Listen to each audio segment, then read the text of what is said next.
And like all of you, I know this is not how you thought we would gather. I surely didn't expect to be speaking to you from my dining room and trying to figure out how technology works. The world is a vastly different place than it was last October when Dr. Middleton spoke to me about the OBSA commencement. At that time, we wanted to reflect on 50 years of Black studies at Claremont. And I use the term Black studies deliberately. Some of you may think it's a bit old-fashioned, but when we were students in 1969, envisioning a program at Claremont, we thought of the Black Studies Center as a unified entity that would include what is now the OBSA, as well as what is currently now Africana Studies. We thought about it as a place of intellectual inquiry and student support. But given the way the world has changed, that history is a topic for another day. For me, October seems like a millennium ago, and I presume that that's true for all of you as well. I suspect you envisioned a vastly different final semester in Claremont. And I suspect that the future looked very different than what it may look like today. But here we are. And over the last few weeks, I've tried to think about my years in higher education to see if anything would enable me to connect to your current reality, to find one experience or a collection of experiences that might better help me walk in your shoes. A few came to mind. The first was 9/11, when I served as the vice president and dean at Salem College. On the morning of September 11, I was sitting in my office when a faculty colleague came running in. He shut the door, and with a whisper that sounded like a shout, he said, "Eileen, the Twin Towers are on fire. I think they've been bombed. Can we find a television?" There were several Salem students who were completing internships in New York City, a few in those buildings. We had alumni who worked in the towers. And one of our students, an international student, had a brother who was employed at Cantor Fitzgerald on the top floor of one of the towers. This was not just a national tragedy for us. It was deeply personal. We were frightened. We were in shock. We were unsure about the future. Would there be more attacks? The international students on campus feared for their safety. They wondered if they would be scapegoated, if it would be safe for them to go into the town. As I thought about all of you facing the disruption of this pandemic, I remembered the tremendous sense of grief and fear I carried, occasioned by the way 9/11 had changed my reality. In spite of that fear and sadness, each morning I put on my game face, knowing that I had to find a way to support students and faculty who were too numb to study and too numb to teach.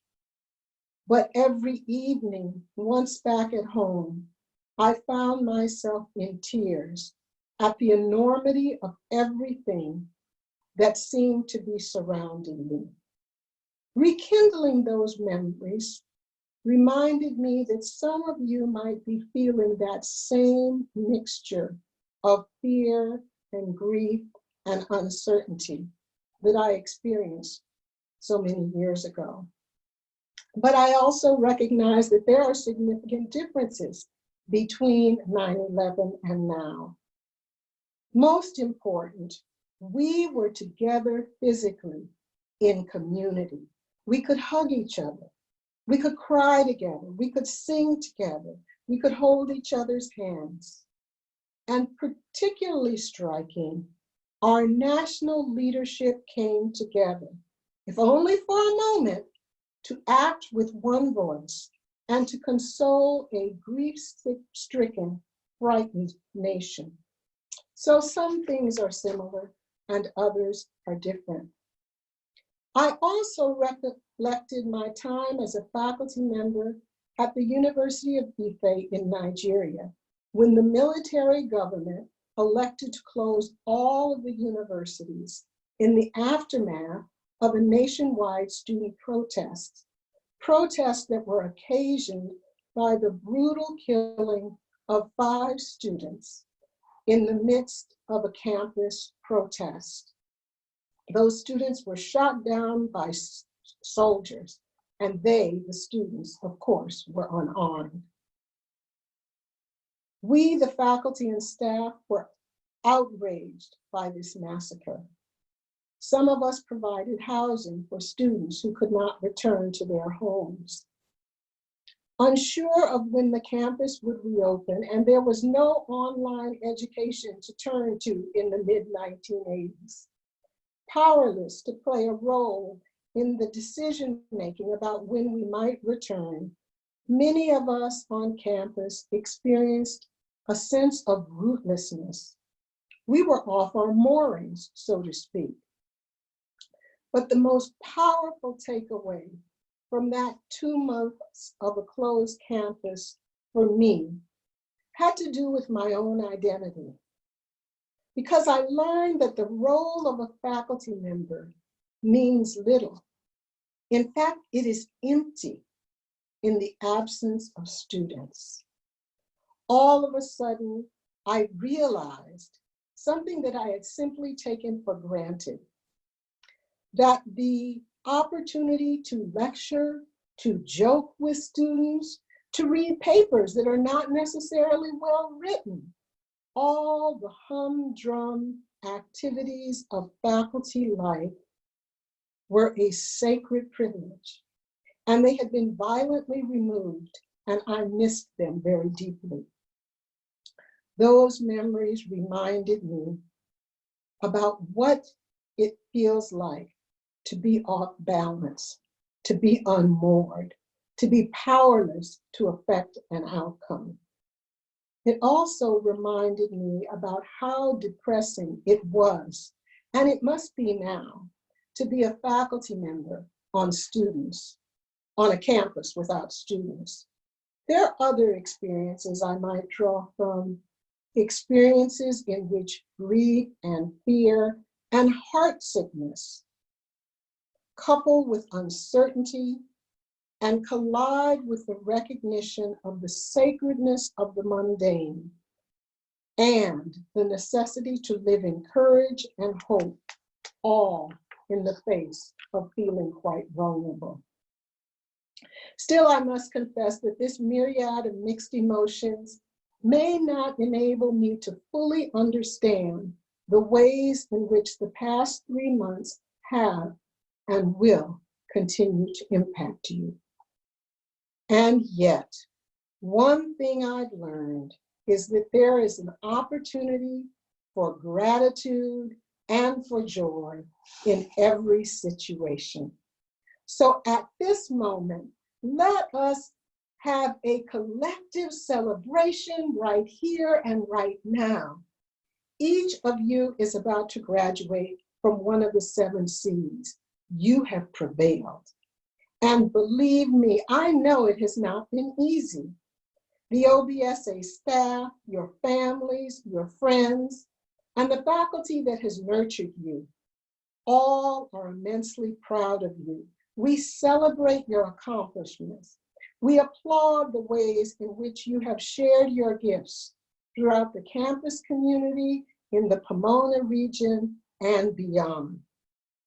On this day, at this moment, we join together and we encourage you to breathe deep. Just take a moment and take a deep breath and think about all that you have accomplished. It is a higher ed institution though, and so I have one last assignment. Wherever in the world you are at this moment, stand up. Give yourself a hug. Stamp your feet. And when I count to 3, I want you to yell, hallelujah. 1, 2, 3, hallelujah. But it's a 2-part assignment. So now I would like you to pause and remember the special individuals who lifted you and sustained you during the last 4 years. Visualize their faces. And at the count of 3, let's give them a collective shout of thanks. 1, 2, 3. Let us all say, thank you. Class of 2020, well done. Commencement addresses provide an opportunity for us to celebrate, to think at least for a moment about the future. And while there is no way I can fully understand or connect with what you are feeling and facing, I offer these brief comments humbly, informed by several lines from the theme song of the movie Glory, the lines written by Common and John Legend. And they say, now we right the wrongs of history. No one can win the war individually. It takes the wisdom of the elders and the young people's energy. I too have endured COVID-19. I've been locked down, and I've watched the pandemic unfold in heart-sickening ways. During this period, when I have been at my lowest points, I have been buoyed by a quote from the eminent historian, Howard Zinn, who wrote in his book, "You Can't Be Neutral on a Moving Train," and I quote, "To be hopeful in bad times is not just foolishly romantic. It is based on the fact that human history is not only a history of cruelty, but also of compassion, of sacrifice, of courage, and of kindness. What we choose to emphasize in this complex history will determine our lives. If we see only the worst, it destroys our capacity to do something.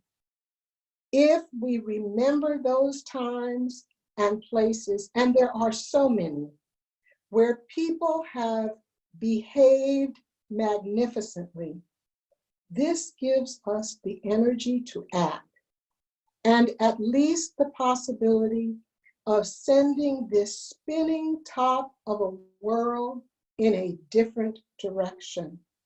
And if we do act, in however small a way, we do not have to wait for some utopian future.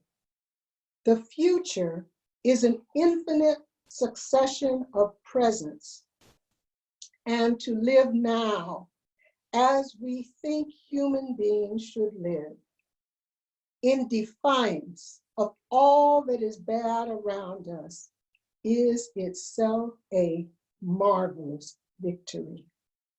Now, this celebration today is dedicated to an individual who did behave magnificently and whose life's work should give us energy to act in the face of uncertainty and challenge. Professor Agnes Moreland Jackson was hopeful in tough times. Throughout her life, she exhibited great acts of courage and acts of tough love. And I, among many, have vivid memories of receiving some of that tough love. Her expectations for coherent writing and exacting language use were legendary, as was her willingness to speak truth to power. Dr. Jackson came to Claremont in 1969, when the discipline of Black studies was in its infancy, and when its legitimacy was under question in the academy and certainly in Claremont. During those early years, Dr. Jackson emerged as a clear-headed strategist who both agitated and negotiated to ensure that the discipline of Africana studies was deemed a critical part of the academic canon, and that its presence in Claremont was not transitory, but was permanent. There are too many Agnes stories to tell, and I hope at some point the OBSA will convene those few of us who are still left to ensure that her contributions to this community are documented and memorialized. To be hopeful in bad times, so much in Zin's quote is powerful. Among the phrases that resonate most with me is his conclusion: the future is an infinite succession of presents, and to live now as we think human beings should live, in defiance of all that is bad around us, is itself a marvelous victory. It raises for me the question, how is it now that human beings should live? Without a doubt, this pandemic is an unprecedented disruptive force. And if we have any sense at all, it requires us to look at and to act in the world very differently. The world has changed and we need a different map. It has stripped bare the inequalities some of us have always recognized, and others can now no longer pretend that they do not see. It has forced us to consider and reconsider labor and whose work matters. It has changed higher education and healthcare forever. And as such, it has left me in a state of wonder about what opportunities the current pandemic and a post-pandemic world might afford. Clearly, reimagining and remaking this country and the world are required. Are there alternative structures and practices we need to imagine together across generations, across race and class, across levels of privilege? What structures and processes will enable all of humanity and the earth to thrive? Could these perhaps include a society that cultivates inclusive processes for determining who benefits and how? Or maybe an economy that values actions and strategies that may not maximize profit? What has been disrupted that should stay disrupted? Could it be perhaps the way we think about who and what are essential? Or our sense that anything and everything we want should be immediately at hand? Or perhaps that profitability is measured only in terms of returns to stakeholders? What should be sustained? Could it be perhaps the way we have spoken to our neighbors, given concerts from windows, rediscovered the power of art to heal our souls, or simply said thank you to those who cared for us in a myriad of ways over these last 4 months? What should be repaired and put back together, or not? Could it be the way we care for our elderly or administer to justice to those we perceive have broken the law? How do we sustain ourselves in times like these? What actions can we take individually that will create the possibility of sending this spinning top of a world in a different direction? Let me highlight a few. Embrace hope in spite of the uncertainty around you.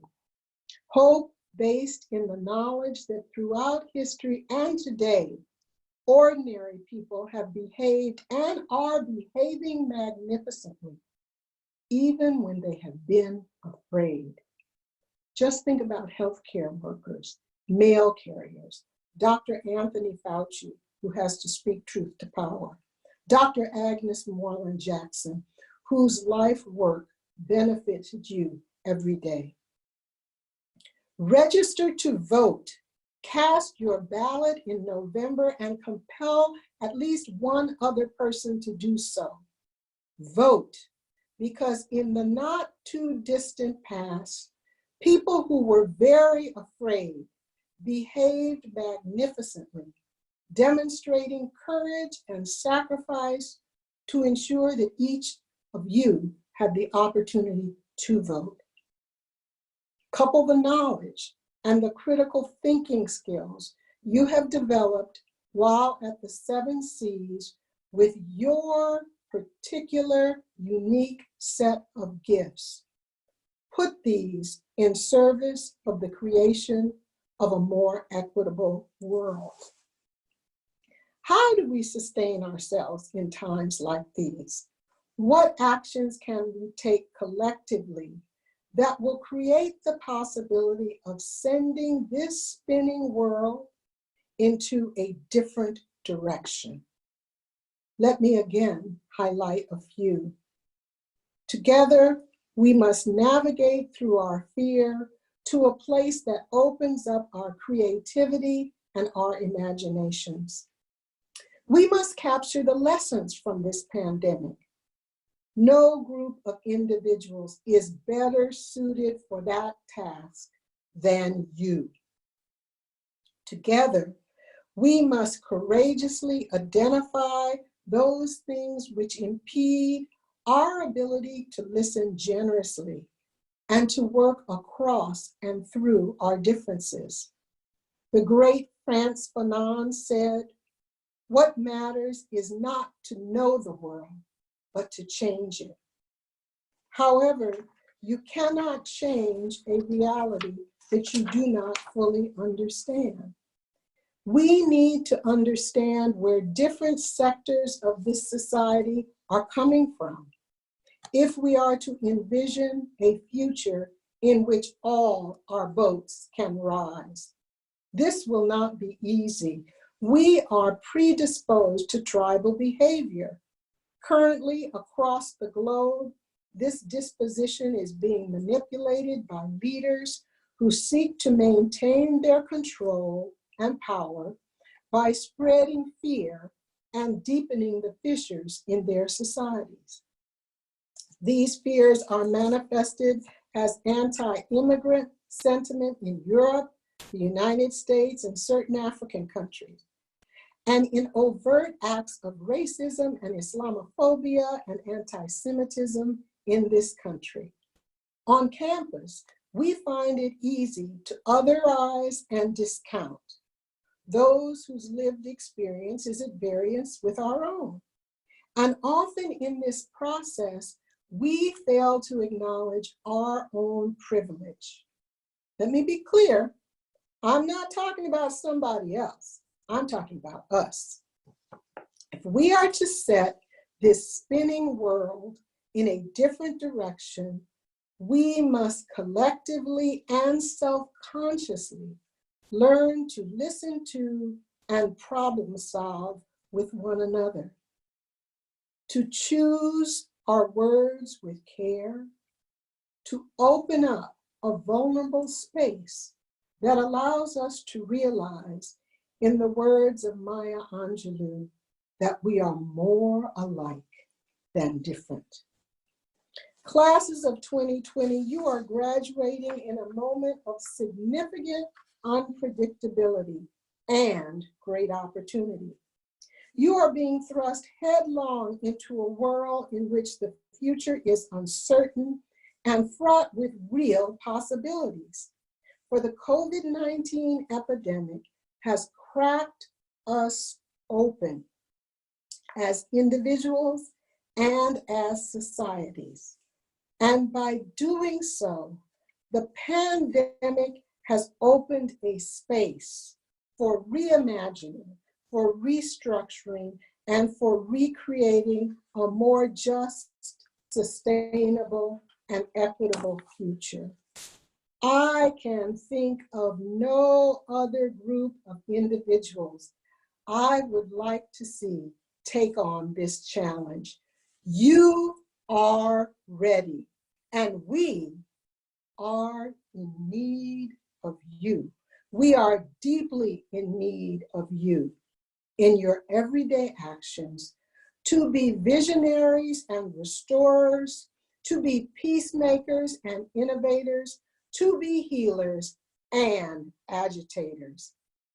Behave magnificently wherever your gifts may take you. Be patient with yourselves in the midst of uncertainty. And when you are feeling overwhelmed, remember, as my mother would say, this too shall pass.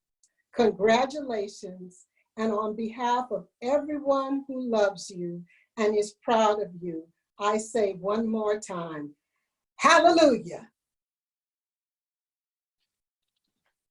Thank you so much, Dr. Wilson-O'Leary, for your inspiring message and for being right on time. This is a message I certainly needed, and I've been getting messages from some folks in the audience sharing how much this has meant to them. I want to thank you for joining us, and I want to remind our graduating classes, if you did register to get a free stole, we have another special gift for you, and that's the graduation program with all of your names in it, as well as a certificate of acknowledgement from OBSA. I want to remind you to join the Black Alumni Association now more than ever, because that's a way to connect with over 450 folks on our LinkedIn page and a strong network of alums who are interested in connecting with current students. That's over 160 strong.